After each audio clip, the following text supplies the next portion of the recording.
I'm sure this is a familiar face to everyone here. Rodney Brooks. This is a familiar place for me to be. Right. Longtime professor of robotics, founding director of the Computer Science and Artificial Intelligence Laboratory, co-founder of iRobot, and more recently, Rethink Robotics. There's so much that I want to talk to you about, but I guess my first question is, you founded iRobot in 1990 when there wasn't any venture capital. You went on to found Rethink Robotics in 2008 when there was venture capital, but there wasn't a lot of interest still in robotics. Fast forward to 2017, there's money, there's interest. It's seemingly a better time to start a robotics company. Is it? Yeah, a lot of Silicon Valley and Boston VCs, sort of try to fall over themselves about how they're funding robotics. Mm-hmm. So you can get heard a lot more. I think, despite what we heard this morning about long-term, I think it's still hard for VCs to think about how long-term some of these way-out robotics systems really will take to get to where they can get their return on their investment. And I think that's going to be a little crunch time for some funds and some people who've been funded before too long. Yeah, it seems that's very much to be determined. I think a lot of strategic companies are coming in and doing these follow-on rounds, but we'll see how long that lasts as well. But I ask because, this happens in any sort of, increasingly frothy space, but you have more competition. There are now more patents that have been granted. Also, in terms of machine learning and the benefits it sort of confers, and it's making these robots smarter, but it requires a lot of data. And obviously, most of the data is in the hands of a very small group of companies. So I'm just wondering if, at some point, they sort of, have this insurmountable advantage. Well, two things. I think someone who's starting a company, a robotics company today, should be thinking that maybe at some point, in order to continue to grow, they're going to have to get bought by a large company, mm-hmm. which has the deep pockets to push it further. Right. So still, the ecosystem would still use the VC funding as a way to prune out the good ideas from the bad ideas, but going all the way to an IPO may be hard. Mm-hmm. That's the first thing. Second thing on this data, yes, machine learning is fantastic. It can do a lot. But there's a lot of other things that need to be solved, which are not just purely software. I think right after this, we're going to get a demo from Sung-Bae Kim of his robots. And the big innovations there have been new sorts of electric motors, new sorts of control systems, new sorts of gearboxes. Mm-hmm. So that's not exactly, the machine learning is only part of it. It's not the whole picture. And,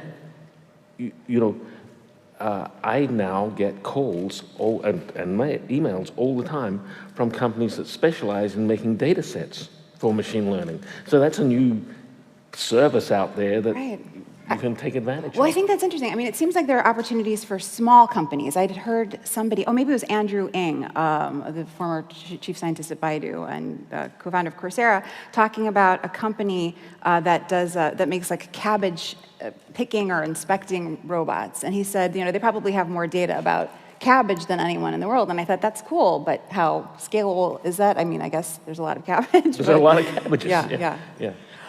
Okay, so I know this question has come up several times on stage, but you are writing a book on AI. So we have to talk a little bit about whether or not it's evil. I know it can be sort of a tedious question. Elon Musk, yet again, has sort of expressed that AI could turn into this, or is, I guess, this existential threat. Yes, no? There's quite a few people out there who've said that AI is an existential threat. Mm-hmm.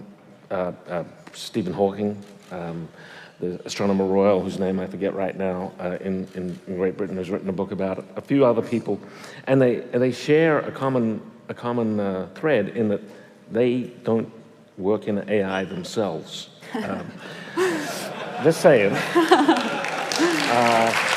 For those of us who do work in AI, we know how hard it is to get anything to actually work to product level. Mm-hmm. And I think here's the reason people, including Elon, make this mistake. When we see a person performing a task very well, we understand what competence there must be around that. And I think they apply that same model to machine learning. So, do you speak another language? I don't. Oh, neither do I. I speak Australian. No, so suppose, suppose you were Chinese and you saw someone with a stack of pictures, taking the picture and writing in Chinese, nice Chinese, what was the topic of that picture. People playing frisbee in a park, for instance, in Chinese. You would sort of expect that that person, you could probably talk Chinese to them, or at least write, if they're deaf, at least write a Chinese sentence, and they'd be able to read the Chinese sentence. They're writing Chinese sentences describing the pictures. But the labeling systems that Baidu has and others can't read Chinese. All they can do is produce strings which are a label for the image. So when people saw AlphaGo beat the Korean champion and then beat the Chinese Go champion, they thought, oh my God, this machine is so smart. It can do just about anything. I was at DeepMind about 3 weeks ago in London, and I said, guys, DeepMind built AlphaGo. I said, guys, I was wondering if instead you showed up, instead with a 19 by 19 board, they'd showed up with a 29 by 29 board, I'm thinking the human probably would have been pretty good, and your program not so good. And they just laughed at me, and they said, if it had been 18 by 18, we would have been dead. So it's doing things in a very different way, and I think people see how well it performs at one task and think it can do all the things around that. I guess Musk's point is that it's not there yet. It's dumb, but it's going to get better. So we should regulate it starting from now. Okay, so you're going to regulate it now. If you're going to have a regulation, either the regulation applies to something and changes something in the world, or it doesn't apply to anything. If it doesn't apply to anything, what the hell have you got the regulation for? So tell me, what behavior do you want to change, Elon? What do you want to change? You're going to have a regulation. What's it going to change? What's it going to say yes, no to? How do you decide? There's no answer to that. It's just, regulation would be good.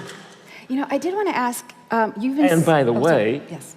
Let's talk about regulation of his self-driving systems on Teslas.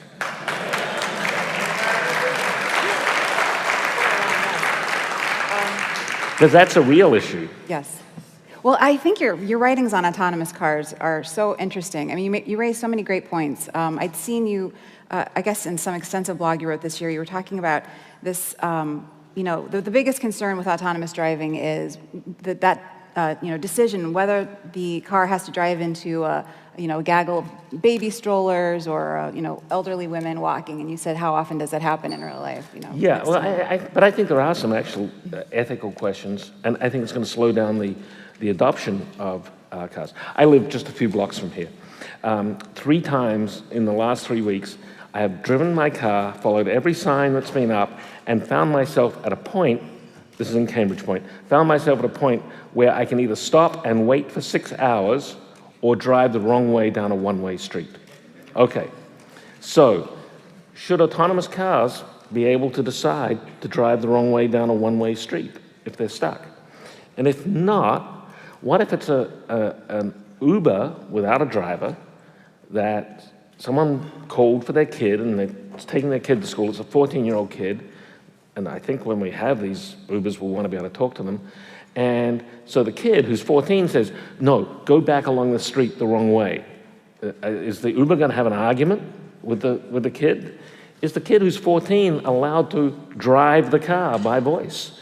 I think there's a whole set of regulations that we're going to have, which people haven't even begun to think about, right, but are going to be very practical issues. And that's just one. There's hundreds and hundreds of cases. It's going to take a long time before we have these autonomous cars. And it's not going to be, I put it as, do I kill the nun or do I kill the 5 robbers? It's going to be, right. How do I bend the regulations? Right, absolutely. Well, you mentioned even charging stations would have to be redesigned to not involve human. Yeah, if we're going to have Ubers driving around waiting for a ride and they're electric, or even if they're gas, who refuels them? They'll have to be able to go and get recharged or refueled. Are we going to have a new class of workers whose job is just to Right. plug in empty Ubers. Right, right. So we'll see when this comes So to there's a lot, fruition. my point is there's It's a very lot of far stuff. off. Right, right. A lot of stuff. No, absolutely. So one thing that seems a little closer at hand is job displacement, which we've also talked a lot about today. And I know that your feeling is that robots are complementary to human workforces. You've also pointed out that there's an aging workforce, and by 2050, we're just not going to have as many people in the workforce, and let alone people who want to be factory workers.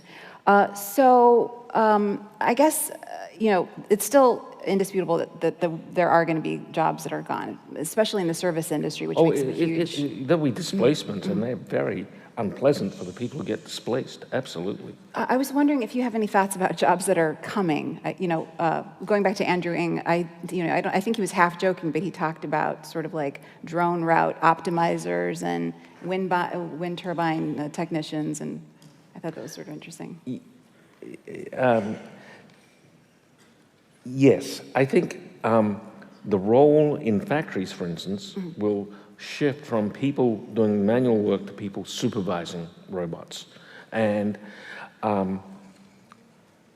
we've got a tradition in manufacturing equipment that, it has horrible user interfaces and it's hard to use and you have to take courses. Whereas I don't have my phone on me, but I guess many people here probably have a smartphone, right? And probably not many of you had to go and take a course on how to use that. So in consumer electronics, we have made the machines that we use teach the people how to use them. And I think we have to change our attitude in industrial equipment and other sorts of equipment to make the machines teach the people how to use them. Because any person, sorry Elon, but any person is smarter than any robot for the foreseeable future. And so they'll be using their cognition, even if they're not a high school graduate, they will be using their cognition to supervise robots. Do you think we're taking this seriously enough, though? Somebody earlier today had said the sort of catastrophic story about jobs loss. He said, he kind of brushed off for now, or said it's a little bit maybe overhyped. But I do sort of wonder if it's why we have the administration that we have right now for not paying enough attention to the people, especially in the middle of the country. No, that's a difficult question. I feel a little regret that there's a sign that maybe I should have seen, which I didn't see. When I started Rethink Robotics, it was called Heartland Robotics.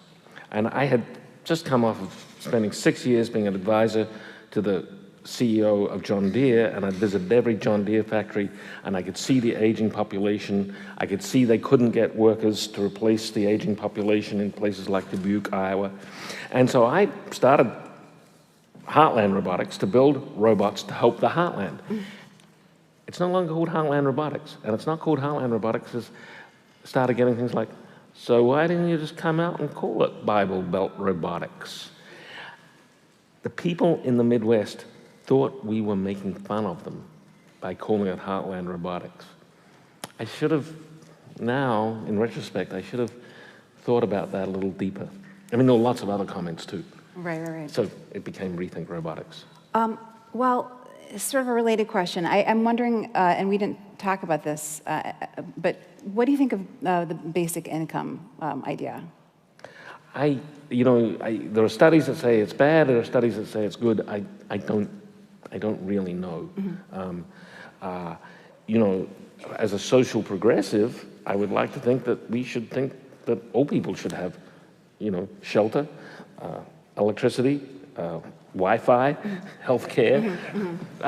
It is true. It is true. Central Square, just up the road here, Central Square, the homeless now have smartphones. They didn't used to have smartphones. Right. So it's a basic human need to have a smartphone now. And it should be a basic human need that they can have health. They can go to get health care. So how does that happen? I don't know.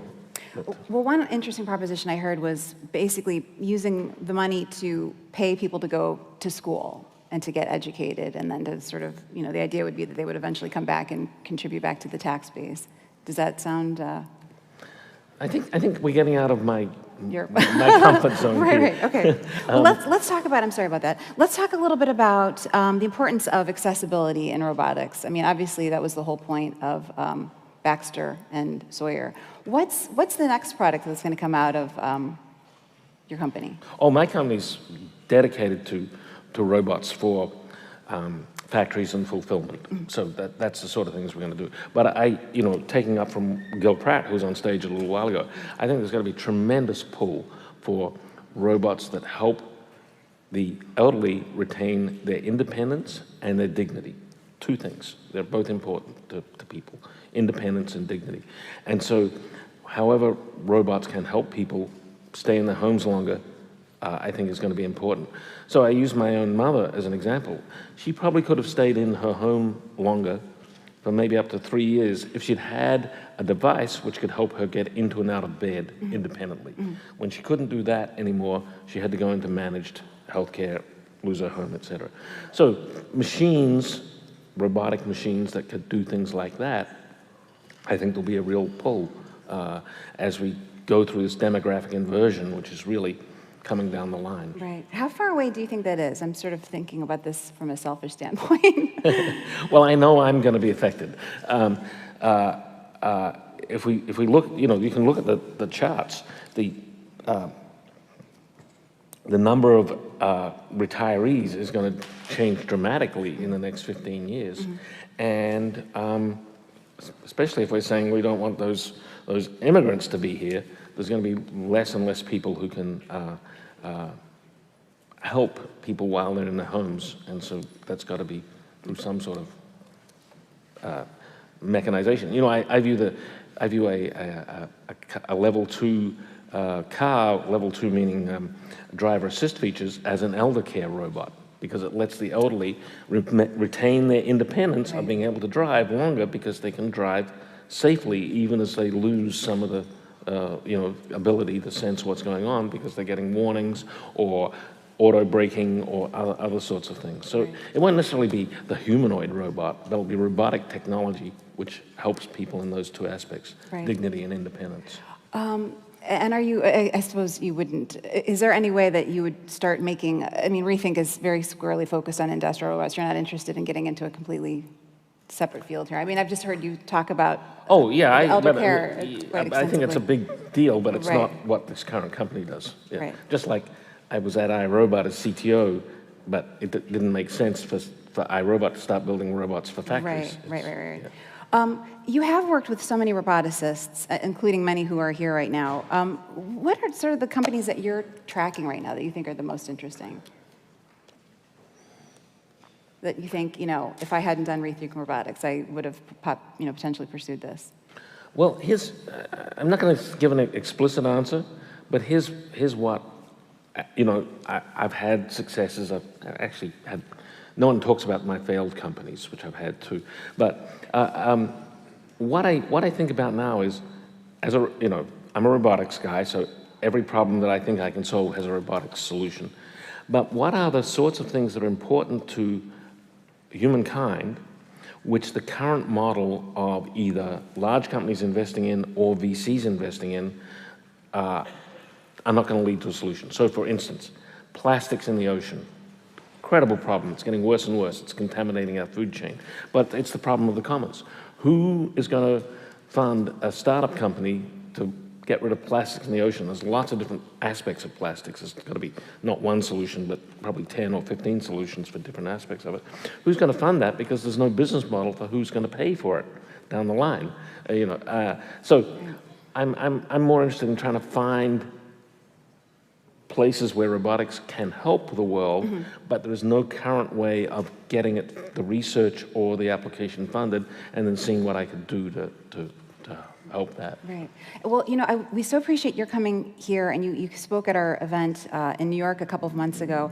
I was just wondering, is it a burden or a joy? You're often thought of as the father of robotics. Do you feel like you have to be out there evangelizing for, robotics and roboticists so people understand the benefits versus... Well, that's why I decided to write this book on AI and robotics in the future, because I think people are getting too scared of the wrong thing and not trying to think about what the real implications will be. So And I sometimes say, I gave up being an academic at MIT because I didn't want to become a grumpy old professor, but instead I'm now a grumpy old entrepreneur. No. This is a grumpy old book about, well, really, it should be, it's this way, it's not that way. When is the book going to be out or finished? It's in process right now. It's in process. So I've learned over the years never to promise when a book is going to be finished.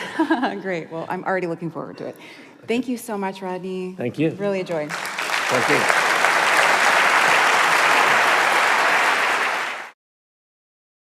And it's making these robots smarter, but it requires a lot of data. And obviously, most of the data is in the hands of a very small group of companies. So I'm just wondering if, at some point, they sort of, have this insurmountable advantage. Well, two things. I think someone who's starting a company, a robotics company today, should be thinking that maybe at some point, in order to continue to grow, they're going to have to get bought by a large company, which has the deep pockets to push it further. Right. So still, the ecosystem would still use the VC funding as a way to prune out the good ideas from the bad ideas, but going all the way to an IPO may be hard. That's the first thing. Second thing on this data, yes, machine learning is fantastic. It can do a lot. But there's a lot of other things that need to be solved, which are not just purely software. I think right after this, we're going to get a demo from Sung-Bae Kim of his robots. And the big innovations there have been new sorts of electric motors, new sorts of control systems, new sorts of gearboxes. So that's not exactly, the machine learning is only part of it. It's not the whole picture. And, I now get calls and emails all the time from some of these way out robotics systems really will take to get to where they can get their return on their investment. And I think that's going to be a little crunch time for some funds and some people who've been funded before too long. Yeah, it seems that's very much to be determined. I think a lot of strategic companies are coming in and doing these follow-on rounds, but we'll see how long that lasts as well. But I ask because, this happens in any sort of, increasingly frothy space, but you have more competition. There are now more patents that have been granted. Also, in terms of machine learning and the benefits, it's sort of